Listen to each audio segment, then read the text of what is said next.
¿Qué pasó con esta persona que está desaparecida? ¿Por qué no la han encontrado? ¿Quién fue el culpable? ¿Dónde está? ¿Está con vida o está sin vida? Creo que nosotros como gobierno tenemos que evolucionar también hacia eso. Ya no ve los homicidios o los desaparecidos como una simple cifra. Probablemente eso era antes así porque habían 40 desaparecidos y 40 homicidios diarios. Y entonces pues eran simples cifras. Era imposible hacer un reportaje de 40 reportajes de 40 personas desaparecidas y 40 reportajes de 40 personas muertas todos los días. Serían 80 reportajes diarios. Ni siquiera alguien que consumiera noticias todo el día pudiera absorber tanta información.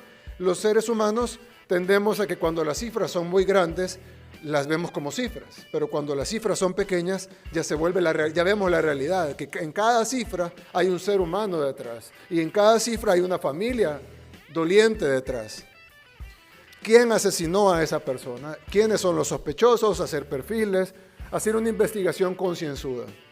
Es un criminal que no necesariamente es parte de una estructura, por supuesto que siempre tenemos las maras y vamos a seguir combatiendo esas estructuras, y además con un enfoque distinto, pero tenemos también que combatir ese otro tipo de crimen, el crimen que no es tan obvio en la calle, porque de repente es una persona que parece totalmente normal y respetable y resulta que es un homicida y es un criminal.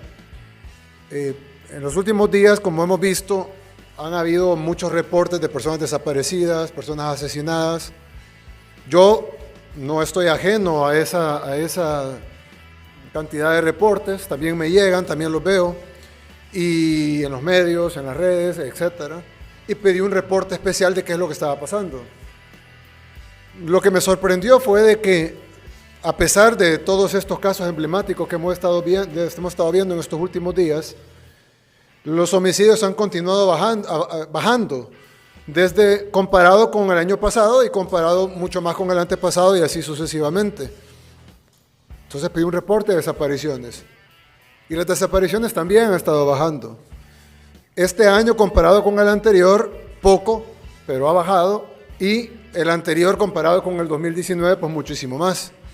Incluso ahora estaba viendo un reportaje en RT de un periodista, del periodista Roberto Valencia, que decía que por primera vez en la historia, la cantidad de muertos por accidentes de tránsito es mayor que la cantidad de muertos por homicidios.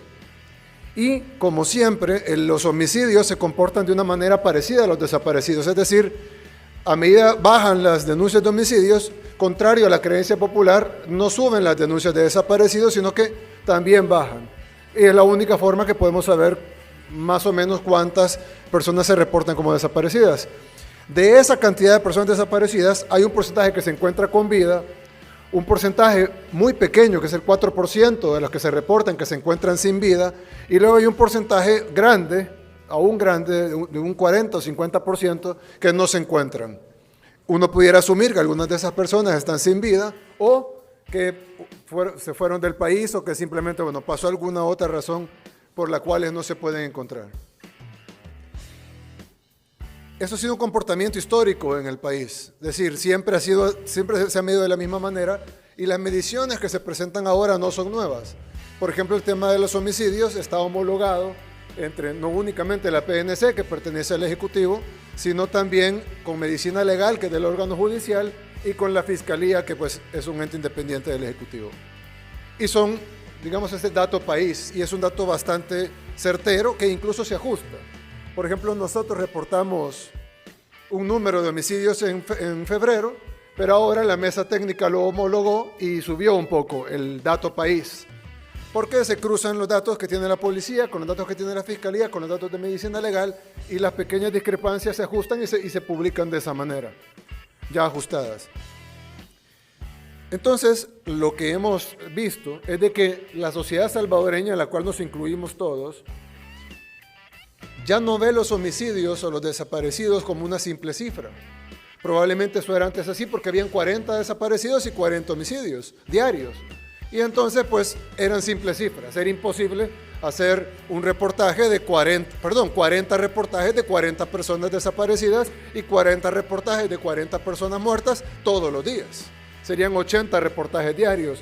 Ni siquiera alguien que consumiera noticias todo el día pudiera absorber tanta información.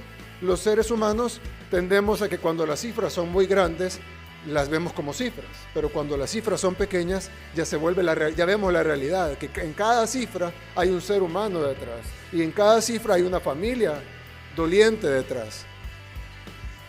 Antes, incluso cuando le decíamos a la policía, tenemos que investigar los delitos, ¿cuál de los 20? ¿Cuál de los 30? ¿Cuál de los 40? ¿Cuál de los 80? Si incluyésemos los desaparecidos. Pero a medida se han ido bajando las cifras con la fase 1 del Plan Control Territorial, con la fase 2 del Plan Control Territorial, con el trabajo en los centros penitenciarios, el corte de las comunicaciones, con el trabajo arduo de la PNC, de la Fuerza Armada, etc.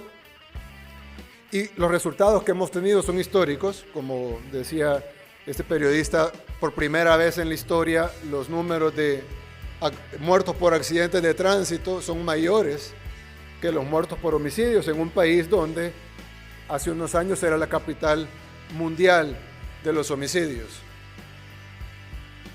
Pero entonces nosotros, creo que al igual que la sociedad salvadoreña está evolucionando y ya no está viendo los homicidios como simples cifras a granel, sino que está viendo cada homicidio, por qué pasó, qué pasó con esta persona que está desaparecida, por qué no la han encontrado, quién fue el culpable, dónde está con vida o está sin vida.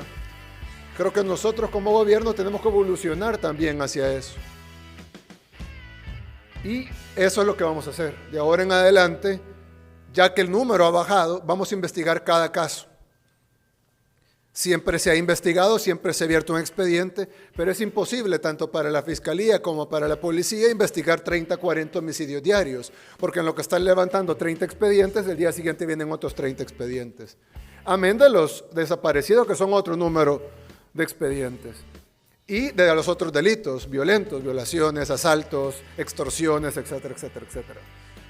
Pero ahora que se ha reducido entre un 75 y un 80%, si comparamos con el 2018, que fue el último año que gobernó la administración anterior, tuvimos una baja considerable en el 2019, ya que a partir del 20 de junio inició el Plan Control Territorial y por lo tanto julio, agosto, septiembre, octubre, noviembre y diciembre tuvimos meses récords en reducciones de cifras de homicidios, pero luego 2020, que tuvimos el año completo, y pues también tuvimos unos meses de cuarentena, bajó más todavía, muchísimo más, y luego ahora en 2021 con el reto de que ya no competimos con 2018 ni con 2019, sino que competimos con 2020, que fue un año completo con Plan Control Territorial e incluso con cuarentena, y hoy por hoy todavía estamos un poquito abajo, es decir, todavía un poquito con menos homicidios de lo que fue el año anterior.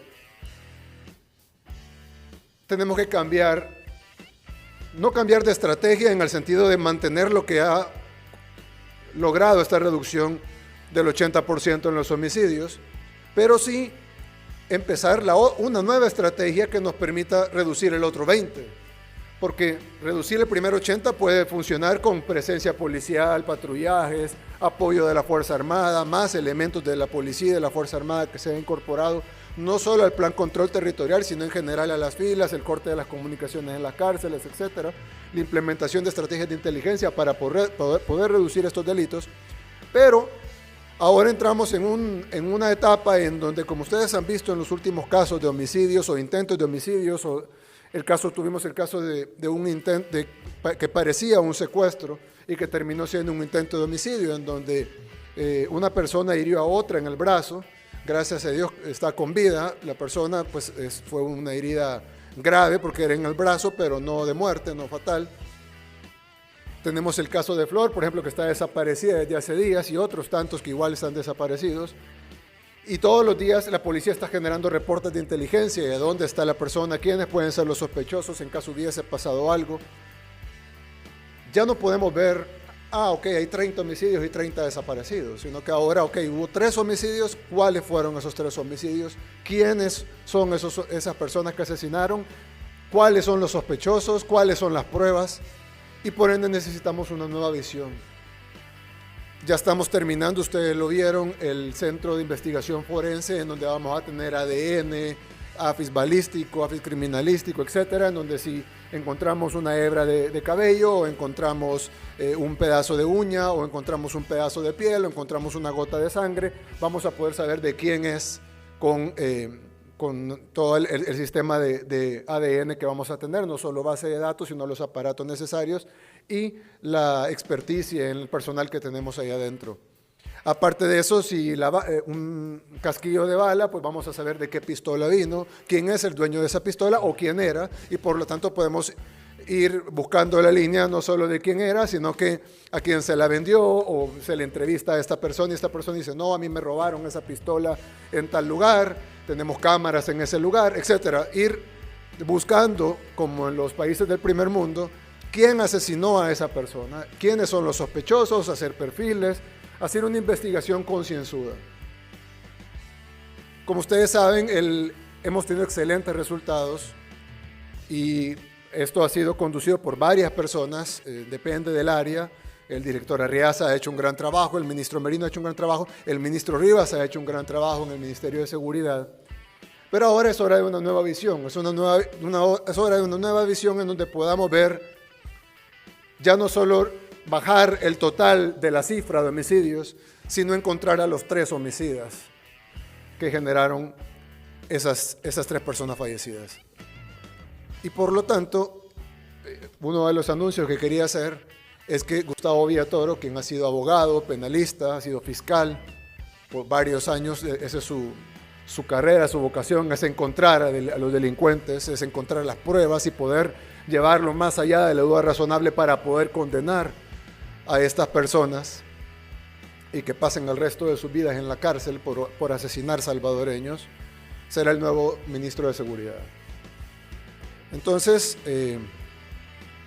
ya algunos lo conocen, Gustavo Villatoro es el actual superintendente del sistema financiero, ha sido un excelente superintendente, pero su vocación es el combate a los criminales.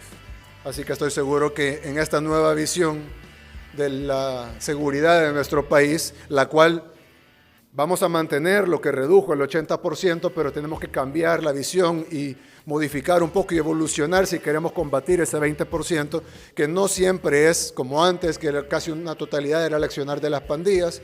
Como ustedes han visto, ahora tuvimos el caso del sujeto que mató a toda una familia para cobrarle herencia. Tuvimos el caso del esposo que asesinó a su esposa porque estaba por unos mensajes de texto. En fin, ya estamos lidiando con un diferente tipo de criminal.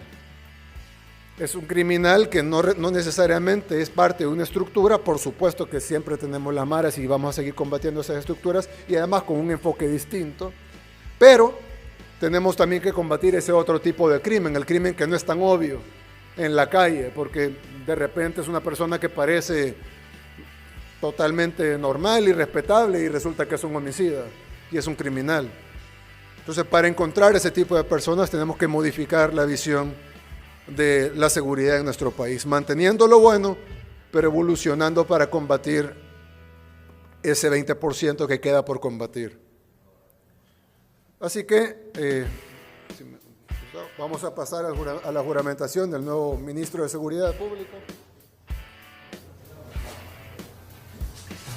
Gustavo Villatoro, por favor, levante su mano.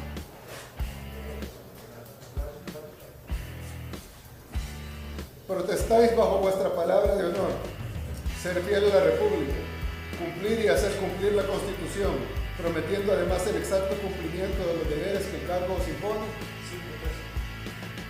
Si así lo hiciereis, que la patria os premie, y si no, que ella os lo demande.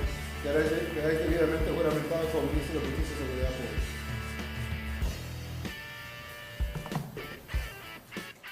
Bueno, muchas gracias. Los invitamos a pasar a una primera reunión del Gabinete de Seguridad y creo que va a ser interesante un poco de las cosas que vamos a conversar sobre la nueva visión de la seguridad en El Salvador.